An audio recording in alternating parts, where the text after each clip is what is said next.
Sailani Baba 786 channel में आप सब लोगों का बहुत बहुत स्वागत है।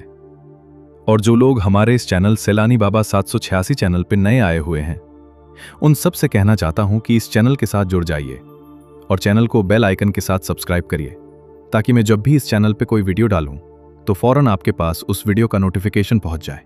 इसलिए सब्सक्राइब जरूर करना। दोस्तों, पिछली वीडियो जो मैंने यूट्यूब पर डाली थी, जिसका नाम था Sailani Baba story from wrestler to वाली अल्लाह, उस वीडियो पर काफी व्यूज आए क्योंकि वो वीडियो सैलानी बाबा की जिंदगी से जुड़ी हुई थी। इसीलिए आज मैं उसका पार्ट 2 लेकर आया हूं। इस वीडियो में आपको सैलानी बाबा से जुड़ी और भी बहुत सी बातें पता चलने वाली हैं, तो आपसे गुजारिश है कि वीडियो को बिना स्किप किए आखिर तक जरूर देखिए, क्योंकि ये वीडियो आपके दिल को छू जाएगी। तो चलिए शुरू करते हैं आज की रूहानी कहानी। पिछली वीडियो में हमने ये बताया था कि सैलानी बाबा एक बुजुर्ग आदमी के साथ रुके थे और उस बुजुर्ग आदमी ने सैलानी बाबा से कहा था, मेरे पास तुम्हारा हिस्सा नहीं है और मैं तुम्हें वो तालीम नहीं सिखा सकता, इसलिए तुम चोपड़ा जाओ, वहीं तुम्हारा सब कुछ है और वहीं से तुम्हें वो तालीम मिलेगी जो तुम्हें अल्लाह से जोड़ देगी। अब्दुल रहमान। जब सैलानी बाबा ने यह बात उस बुजुर्ग की जुबान से सुनी तो बाबा खुद को रोक नहीं पाए। उन्होंने उसी वक्त सोच लिया, अब मुझे मेरे पीर से मिलने के रास्ते में चाहे जितनी मुश्किलें क्यों ना आए, मैं अब अपने पीर के पास जाऊंगा और उनसे बायत लेकर ही लौटूंगा।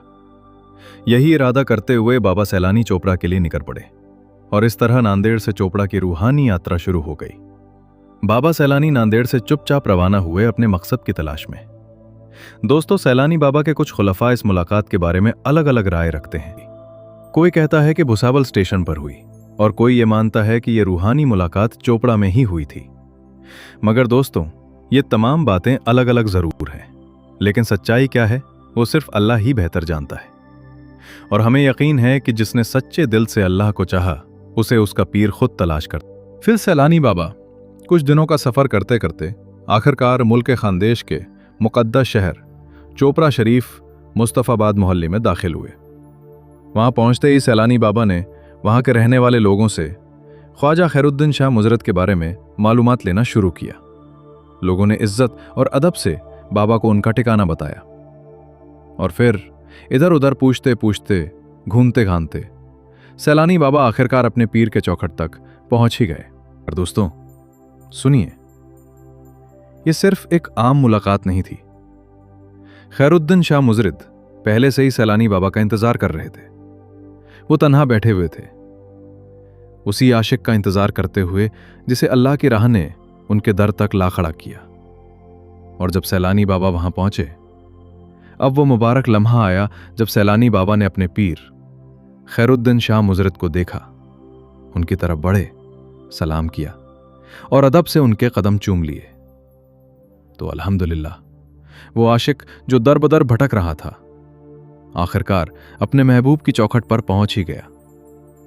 कदम बोसी हुई, अदब हुआ और रूह को सुकून मिला। खैरुद्दीन शाह बाबा ने नर्म आवाज में पूछा, साहबजादे, कौन हो तुम, कहां से आए हो और किस लिए आए हो?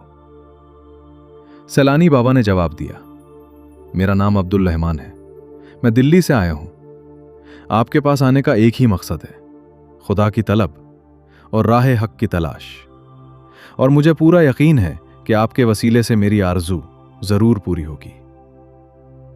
जब सैलानी बाबा ने अपने दिल की बात कही तो ये जवाब सुनकर खैरुद्दीन मुजरद कुछ देर के लिए खामोश हो गए।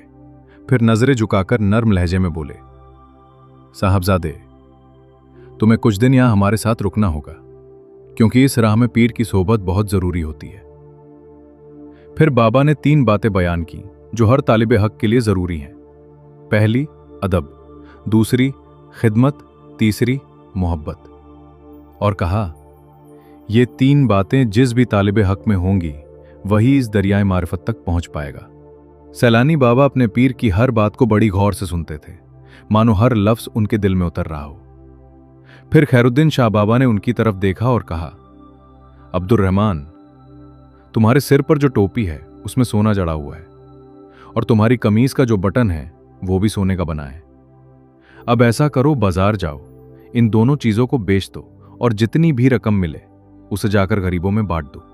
फिर बाबा बोले, क्योंकि अल्लाह के फकीरों को न माल की जरूरत होती है और न दुनिया के दिखावे की, बेटा, आज से दुनिया को तर्क कर दो और तालिबे मौला बन जाओ। ये सुनते ही सैलानी बाबा बिना देर किए उठ खड़े हुए, बाजार गए और अपने पीर के हुक्म के मुताबिक टोपी और बटन दोनों बेच दिए। जो भी रकम मिली उसे गरीबों में तकसीम कर दिया। फिर कुछ मिठाई लेकर बाबा सैलानी वापस अपने पीर खैरुद्दीन शाह की बारगाह में हाजिर हुए। खैरुद्दीन शाह बाबा ने उस सैलानी बाबा की लाई हुई मिठाई पर फातिया पढ़ी और फिर तमाम मुरीदों में बांट दी। यही थी पहली कड़ी, दुनिया से दिल हटाकर राह मौला में पहला कदम रखने की। फिर एक दिन खैरुद्दीन शाह बाबा ने अपना रुमाल, लुंगी और कुर्ता सैलानी बाबा को अता फरमाया और बड़े नजाकत भरे लहजे में कहा, अब्दुल रहमान, आज से तुम मुर्दा हो और हम जिंदा। यानी अब तुम्हें वही करना होगा जो मैं कहूंगा, तुम्हारी मर्जी नहीं, अब सिर्फ पीर की रजा चलेगी। ये सुनकर सैलानी बाबा ने बिना किसी सवाल के वो लिबास पहन लिया, क्योंकि अब वो अल्लाह के होने वाले बन चुके थे। उन्होंने अपनी रूह को अपने पीर के हवाले कर दिया।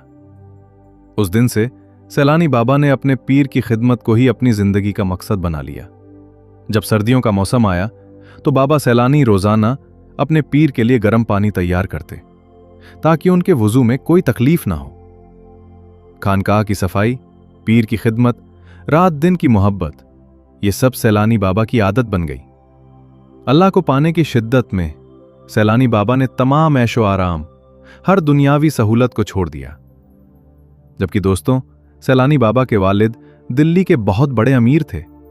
सैलानी बाबा के पास दौलत की कोई कमी नहीं थी, मगर उन्होंने सब कुछ अल्लाह के लिए कुर्बान कर दिया। और आज उसी सैलानी बाबा को चाहने का दावा करने वाले दौलत के पीछे दीवाने हो चुके हैं, दुनिया की जिंदगी को ही सब कुछ समझ बैठे हैं।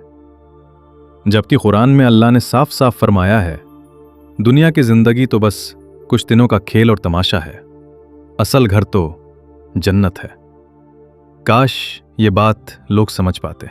तो मेरे प्यारे दोस्तों, सैलानी बाबा के चाहने वालों से मैं सिर्फ इतना कहना चाहता हूं, अगर आज सैलानी बाबा हमारे दिलों में जिंदा है तो सिर्फ अल्लाह की वजह से, क्योंकि अल्लाह अपने खास बंदों के जरिए हमें यह यकीन दिलाता है कि जो इंसान सिर्फ अल्लाह का होकर रहता है, अल्लाह उसे कभी खोने नहीं देता, बल्कि उसे ऐसे मकाम तक पहुंचा देता है जहां नाम, शोहरत और रूहानी इज्जत खुद चल कर आती है। अगर सैलानी बाबा उस दिन अल्लाह के हवाले ना होते तो शायद आज उनका नाम हमारी जुबानों पर ना होता। उनकी अल्लाह से मोहब्बत ही उन्हें खैरुद्दीन शाह बाबा तक ले गई थी। इसलिए दोस्तों, हर इंसान के लिए सबसे जरूरी है अल्लाह की इबादत, क्योंकि उसी में छुपा है हमारा सच्चा मुकाम, हमारी सच्ची पहचान। सैलानी बाबा की जिंदगी में काफी उतार चढ़ाव आए हैं दोस्तों, मगर जब बात अल्लाह से सच्ची मोहब्बत की हो और बात पैगंबर हजरत मोहम्मद सल्लल्लाहु अलैहि वसल्लम की हो, तो एक सच्चा आशिक रसूल अल्लाह की राह में, नबी की गुलामी में अपने आप को मिटा देता है। बस यही एक जज्बा सैलानी बाबा को खैरुद्दीन शाह जैसे महान औलिया तक ले गया। तो मेरे प्यारे दोस्तों, आज की इस वीडियो में आपने जाना सैलानी बाबा की कहानी का एक छोटा सा वो हिस्सा जो बहुत कम लोगों को मालूम है। सैलानी बाबा की जिंदगी हमें यही सिखाती है कि हमें रोजाना अल्लाह की इबादत करनी चाहिए और अल्लाह को ही अपनी जिंदगी में सब कुछ समझना चाहिए। जो कोई अल्लाह से प्यार करता है, बेशक अल्लाह उसके लिए आसानी भी करता है और अपने किसी नेक बंदे के जरिए मदद भी देता है। अब कुछ लोग ये नहीं जानते कि अल्लाह की इबादत कैसे करनी चाहिए, तो बहुत आसान है। 3 बार दुरूद पढ़ो, जो भी दुरूद आपको आता हो, फिर अल्लाह का जाप करो। तस्बीह पर चाहे 100 बार करो या 1000 बार, जितना हो सके उतना करो, मगर अल्लाह की इबादत जरूर करो, क्योंकि जो अल्लाह की इबादत करता है उसे बहुत फायदे होते हैं। और दोस्तों, अगर आप वाकई सैलानी बाबा के सच्चे आशिक हो तो कमेंट में हक सैलानी या सैलानी जरूर लिखना और बताना कि आप बाबा से कितना प्यार करते हो। साथ ही तमाम लोगों से मैं ये कहना चाहता हूँ, कमेंट बॉक्स में अल्लाहू अकबर बहुत ज्यादा लिखो, ताकि मुझे भी पता चल सके कि कौन कौन अल्लाह से सच्चा प्यार करता है।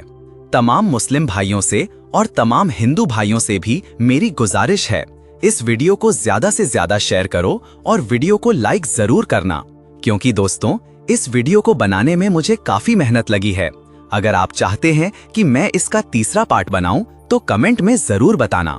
अगर मुझे पार्ट 3 के लिए ज्यादा कमेंट्स आए तो मैं जल्द ही अगला वीडियो शुरू कर दूंगा।